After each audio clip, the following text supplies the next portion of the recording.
When day turns to night, and the moon is hidden from sight, shed the king of you and wear the queen. The 9 realms will open and your magic be free.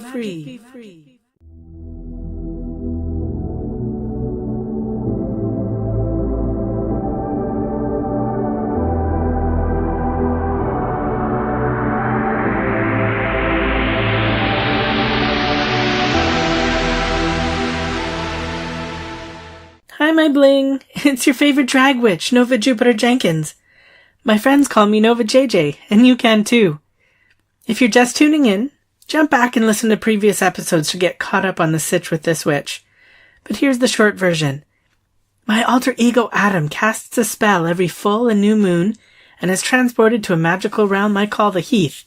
And as he's transported, he's transformed into me, renowned book hunter and witch extraordinaire, Nova JJ. I record a podcast while I person the information desk at a library of infinite size called Kalamadutu. Welcome to the Broken Horn Moon episode. This moon is named in honor of the war between the demon tribes of Halvaranth and the warrior kittens of Tiak Min. It was obviously no contest. Oh, those poor custards. They didn't stand a chance. The entire demon army, comprised of all the fighting-age demons from all 17 of the tribes, marched on to the battlefield to defend their homeland from the relentless invaders.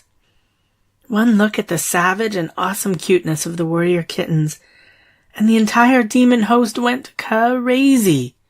201, they all broke off their horns and fled the field. When the demon children came to see what happened, they only saw the broken horns being played with by the kittens. And when you look at the horns on end, they resembled the new moon. The demon children were, of course, raised as slave labor, and the hornless demons eventually broke up into smaller nomadic theater troupes. I mean, what else can you do when you've seen the face of madness? Oh my goodness, in all of the spring equinox festivities, I forgot all about the hunt for my blood wolf moon attackers. Can you imagine? Yes, I can imagine. You don't have much concern for your own safety. Gerald, I have concern for my safety. When my safety is actually in question. Don't be such a wet ghost blanket. Excuse me for caring. Oh, Gerald, I appreciate your concern. I really do. You're not a wet ghost blanket. You're a sweet ghost blanket. The sweetest. Anyway, it's time for Craft Corner.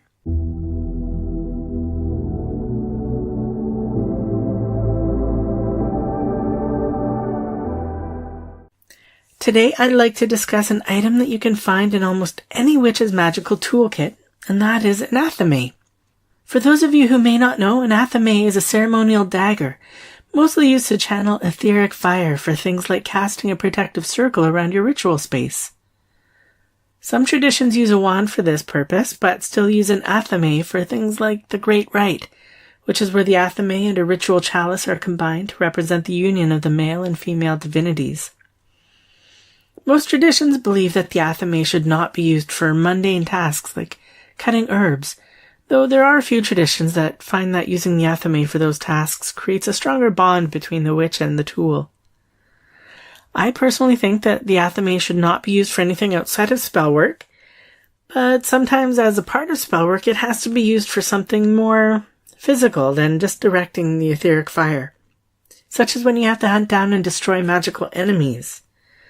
In these cases, I use a special athame called a battle athame, or a bat-thame. Fun fact, a bat-thame with the appropriate spells cast upon it can create an additional way to kill vampires, even though the name is not related to bats. Also, no relation to Batman.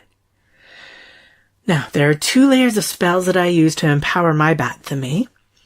The first layer is added when I first acquire the tool, and I'm consecrating it for use in general. The requisite runes are carved directly into the blade and the handle, and these consist of spells of protection from theft, age, etc., as well as locking it so that it is only able to be used by me. The second layer of spells is more temporary and is determined by the specific purpose I'm using it for. For the second layer, I have a special wax that either the handle, blade, or both are dipped into so that the runes can be carved into the wax. Once cooled, the wax stays hard enough so that the runes are not smudged until it has fulfilled the purpose for which the spells were added. And as soon as the purpose is fulfilled, the wax will melt off or in some cases shatter away. In the case of my current situation, once Gerald and Gulia helped me trace where the Blood Wolf spell was cast from, assuming that my enemies were smart enough not to cast it from their base of operations, I'll use the residual magic in that place to carve a spell into the wax for the Bat-Thame to seek out the heart of my enemies. At that point, I'll be able to lay it flat in my open palm, and it will work as a compass to point the way to wherever my enemies may be. Now, it can be tricky if there's more than one of them and they've split up, but there are ways to triangulate and determine which directions they are both in, one at a time. Once I find them, depending on who they are and why they've been attacking me, I may need to use the Bat-Thame to trap them, or destroy them if they can't be reasoned with.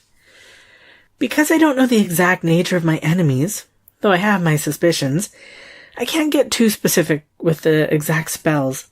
In this case, I'll be creating a spell that acts as an invitation for a spirit or spirits to imbue the blade with additional power. There's always at least one, often more, who like to come along for the adventure. There's a bit of risk involved, but we have each other's backs. So I'll keep you updated on how that goes. Okay, let's jump into story time.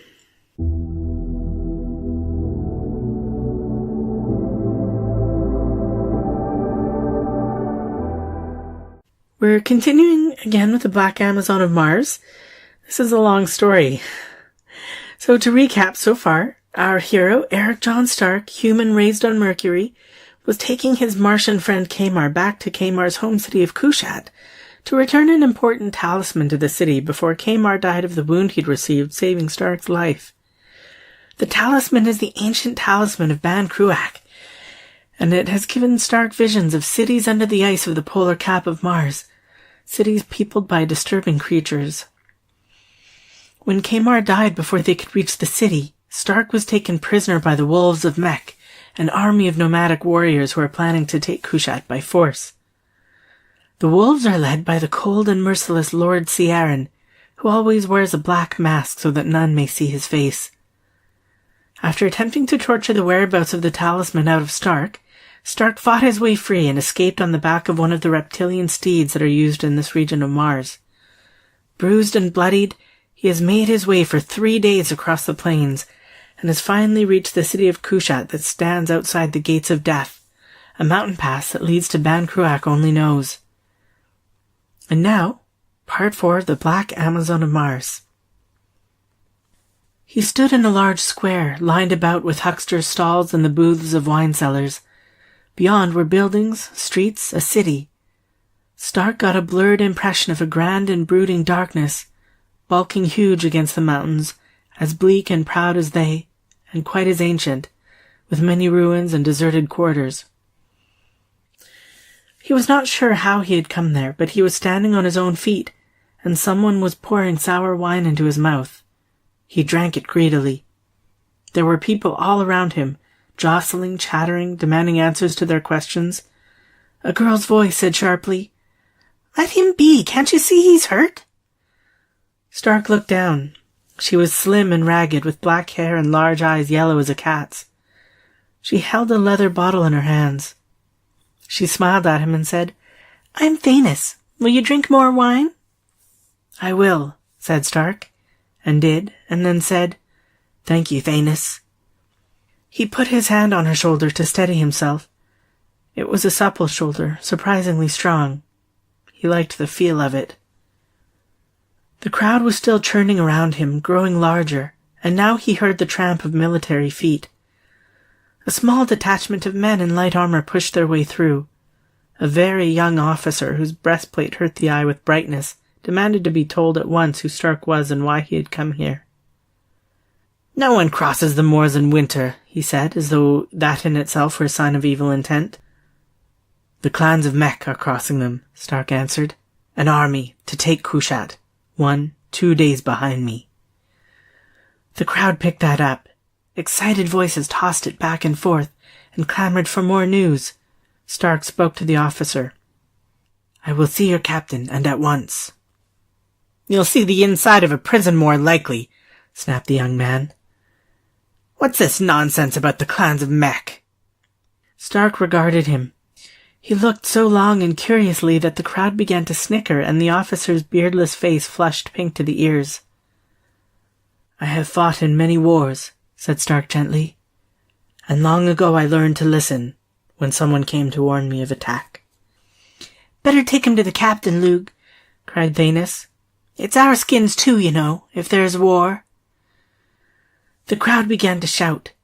They were all poor folk, wrapped in threadbare cloaks or tattered leather. They had no love for the guards.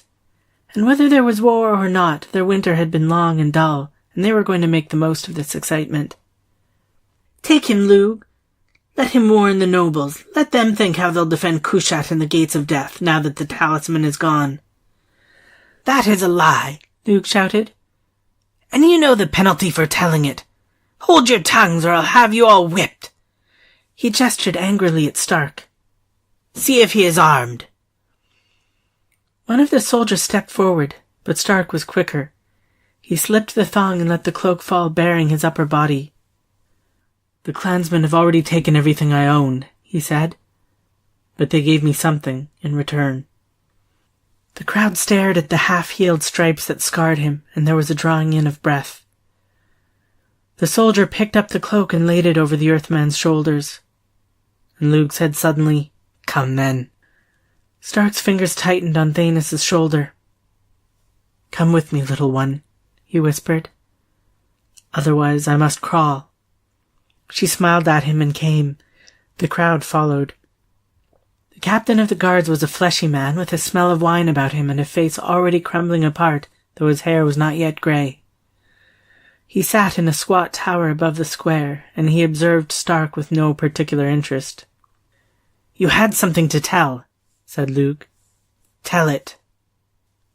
Stark told them, leaving out all mention of Kamar and the talisman. This was neither the time nor the man to hear that story.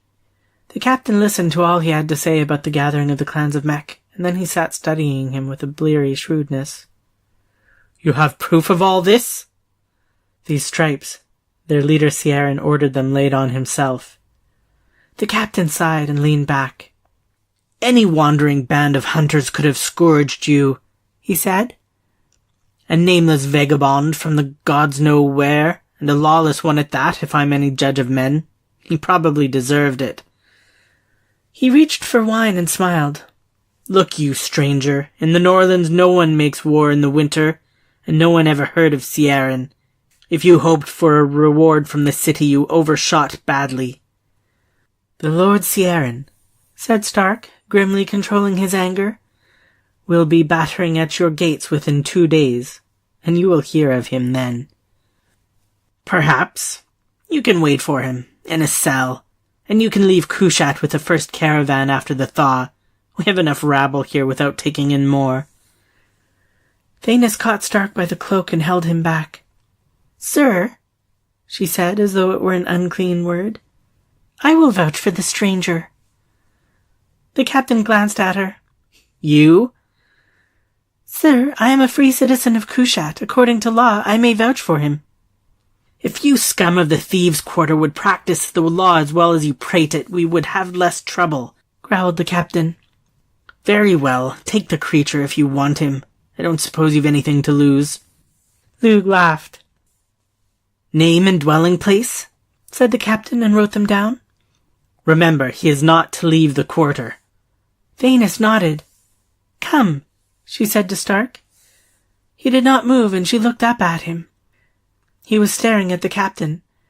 His beard had grown in these last days, and his face was still scarred by Thor's blows and made wolfish with pain and fever. And now, out of this evil mask, his eyes were peering with a chill and terrible intensity at the soft-bellied man who sat and mocked him. Thanos laid her hand on his rough cheek. "Come," she said. "Come and rest." Gently she turned his head. He blinked and swayed, and she took him around the waist and led him unprotesting to the door. There she paused, looking back. "Sir," she said, very meekly, "news of this attack is being shouted through the quarter now. If it should come, and it were known that you had the warning and did not pass it on." She made an expressive gesture and went out. Lugh glanced uneasily at the captain. "She's right, sir, if by chance the man did tell the truth." The captain swore. "Rot! A rogue's tale. And yet—" He scowled indecisively and then reached for parchment. "After all, it's a simple thing. Write it up, pass it on, and let the nobles do the worrying." His pen began to scratch. Thanis took Stark by steep and narrow ways, darkling now in the afterglow, where the city climbed and fell again over the uneven rock. Stark was aware of the heavy smells of spices and unfamiliar foods, and the musky undertones of a million generations swarmed together to spawn and die in these crowded catacombs of slate and stone. There was a house blending into other houses close under the gloom of the great wall. There was a flight of steps hollowed deep with use, twisting crazily around outer corners. There was a low room, and a slender man named Balin, vaguely glimpsed, who said he was Thanis's brother. There was a bed of skins and woven cloths. Stark slept. Hands and voices called him back. Strong hands shaking him, urgent voices. He started up, growling, like an animal suddenly awaked, still lost in the dark mists of exhaustion. Balin swore and caught his fingers away. "What is this you have brought home, Thanis? By the gods, it snapped at me." Thanis ignored him. "Stark," she said. "Stark, listen! Men are coming, soldiers. They will question you. Do you hear me?" Stark said heavily, "I hear. Do not speak of Kamar." Stark got to his feet, and Balin said hastily, "Peace, the thing is safe. I would not steal a death warrant." His voice had a ring of truth. Stark sat down again. It was an effort to keep awake. There was clamor in the street below. It was still night. Balin said carefully, "Tell them what you told the captain. Nothing more. They will kill you if they know." A rough hand thundered at the door, and a voice cried, "Open up!" Balin sauntered over to lift the bar. Thanis sat beside Stark, her hand touching his. Stark rubbed his face. He had been shaved and washed, his wounds rubbed with salve. The belt was gone, and his blood-stained clothing. He realized only then that he was naked, and drew a cloth around him. Thanis whispered, "The belt is there on that peg, under your cloak." Balin opened the door, and the room was full of men. Stark recognized the captain. There were others, 4 of them, young, old, intermediate, annoyed at being hauled away from their beds and their gaming tables at this hour. The 6th man wore the jewelled cuirass of a noble. He had a kind face, grey hair, mild eyes, soft cheeks. A fine man, but ludicrous in the trappings of a soldier. "Is this the man?" he asked, and the captain nodded. "Yes." It was his turn to say sir. Balin brought a chair. He had a fine flourish about him. He wore a crimson jewel in his left ear, and every line of him was quick and sensitive, instinct with mockery. His eyes were brightly cynical, in a face worn lean with years of merry sinning. Stark liked him. He was a civilized man. They all were, the noble, the captain, the lot of them. So civilized that the origins of their culture were forgotten half an age before the first clay brick was laid in Babylon. Too civilized, Stark thought. Peace had drawn their fangs and cut their claws. He thought of the wild clansmen coming fast across the snow, and felt a certain pity for the men of Kushat. The noble sat down. "This is a strange tale you bring, wanderer. I would hear it from your own lips." Stark told it. He spoke slowly, watching every word, cursing the weariness that fogged his brain. The noble, who was called Rogaine, asked him questions. Where was the camp? How many men? What were the exact words of the Lord Ciaran, and who was he? Stark answered with meticulous care. Rogaine sat for some time lost in thought. He seemed worried and upset, one hand playing aimlessly with the hilt of his sword, a scholar's hand without a callus on it. "There is one thing more," said Rogaine. "What business had you on the moors in winter?" Stark smiled. "I am a wanderer by profession." "Outlaw?" asked the captain, and Stark shrugged. "Mercenary is a kinder word." Rogaine studied the pattern of stripes on the earthman's dark skin. "Why did the Lord Ciaran, so-called, order you scourged?" "I had thrashed one of his chieftains." Rogaine sighed and rose. He stood regarding Stark from under brooding brows, and at length he said, "It is a wild tale, I can't believe it, and yet why should you lie?" He paused as though hoping that Stark would answer that and relieve him of worry. Stark yawned. "The tale is easily proved. Wait a day or two." "I will arm the city," said Rogaine. "I dare not do otherwise, but I will tell you this." An astonishing, unpleasant look came into his eyes. "If the attack does not come, if you have set a whole city by the ears for nothing, I will have you flayed alive and your body tumbled over the wall for the carrion birds to feed on." He strode out, taking his retinue with him. Balin smiled.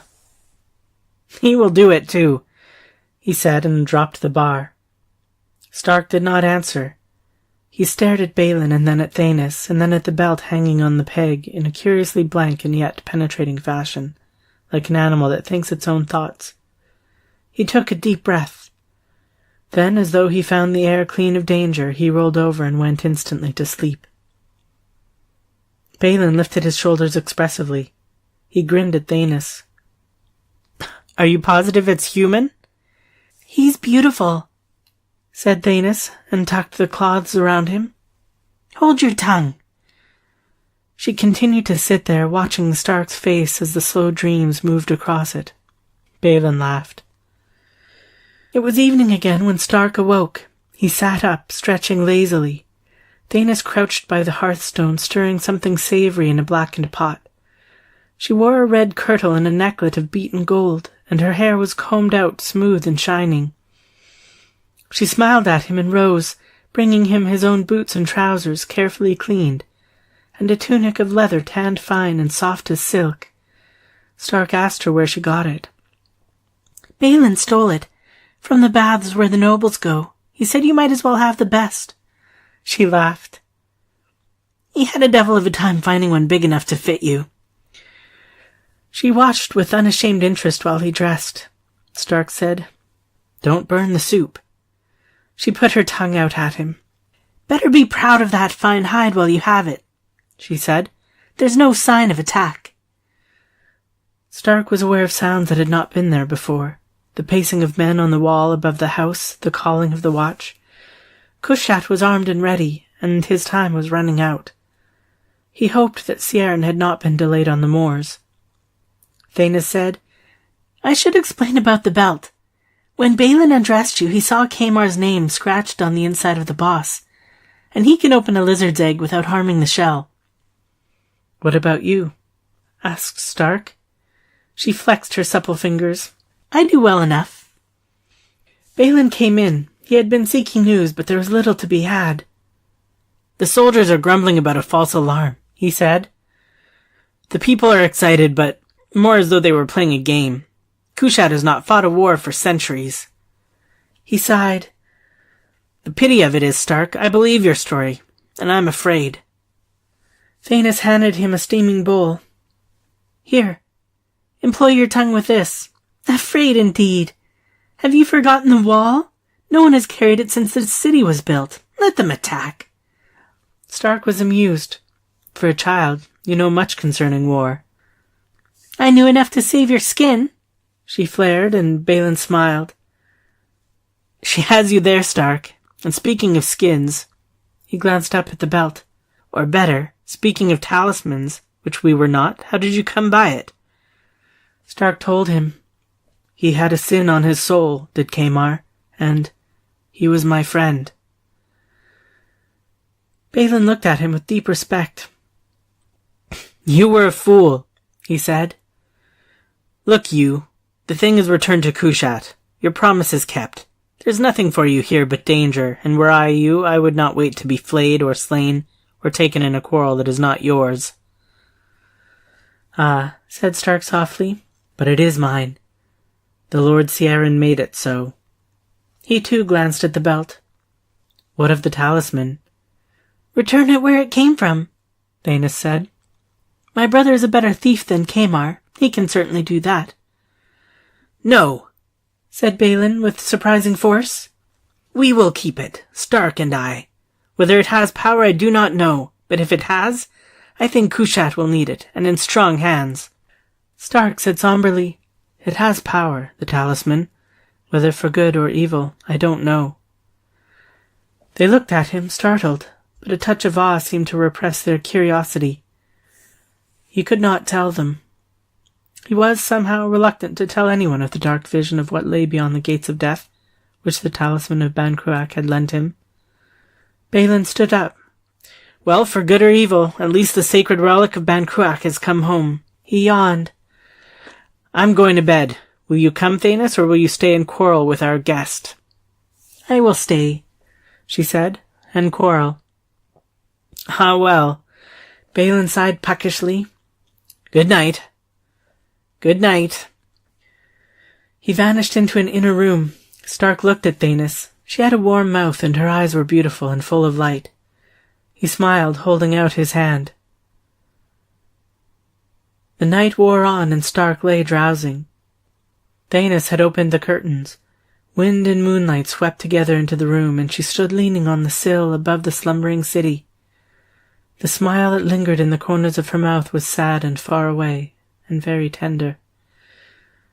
Stark stirred uneasily, making small sounds in his throat. His motions grew violent. Thanos crossed the room and touched him. Instantly he was awake. "Animal," she said softly, "you dream." Stark shook his head. His eyes were still clouded, though not with sleep. "Blood," he said, "heavy in the wind." "I smell nothing but the dawn," she said, and laughed. Stark rose. "Get Balin. I'm going up on the wall." She did not know him now. "What is it, Stark? What's wrong?" "Get Balin."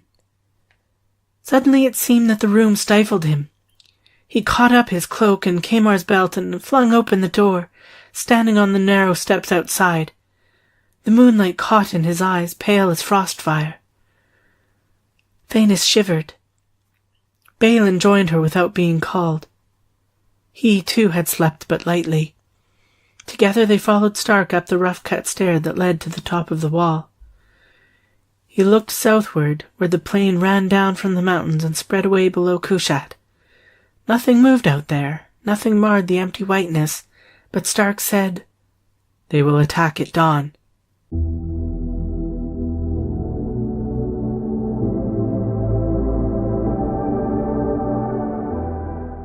Okay, I hope everyone is enjoying the format of a longer story being read in parts, but either way, let me know what you think. And don't forget to tell a friend and comment, rate, and subscribe on Stitcher, Apple Podcasts, Google Play, Spotify, or wherever you listen. And remember, give a man a fish and he'll eat for a day. Turn a man into a fish and he'll think twice about where he puts his slimy hands. Bye!